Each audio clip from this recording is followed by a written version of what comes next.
আজকের গেদে লোকালটায় উঠতেই পারলাম না, এত ভিড়। আর এদের দেখো, তাড়াতাড়ি বাড়ি যাবে না তাড়াতাড়ি স্বর্গদ্বারে যাওয়ার ব্যবস্থা করছে। কথাটা বলতে খারাপ লাগছে, কিন্তু একটা ট্রেন ফেল করে গেলে কি হয় বলো।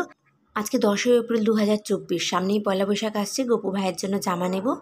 এবার ঘর ডেকোরেট করার জন্য কিছু ফুল নেব ভেবেছিলাম, বাড়িতে বানাবো, কিন্তু সময়ের ভীষণই অভাব।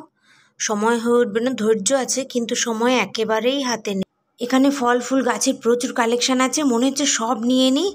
অফিস ফেরত বাজার করে পৌঁছে গেলাম বাড়ি। ফ্রেশ হয়ে তারপরে চলে এলাম ওপরে আমার ছোট্ট গপু সোনার কাছে। গপু হাই, এই দেখ তোর জন্য কি এনেছি। কই কই দেখি আমার জন্য কি এনেছিস দিদি, দেখি দেখি। দেখ গপু, এই জামাটা এনেছি।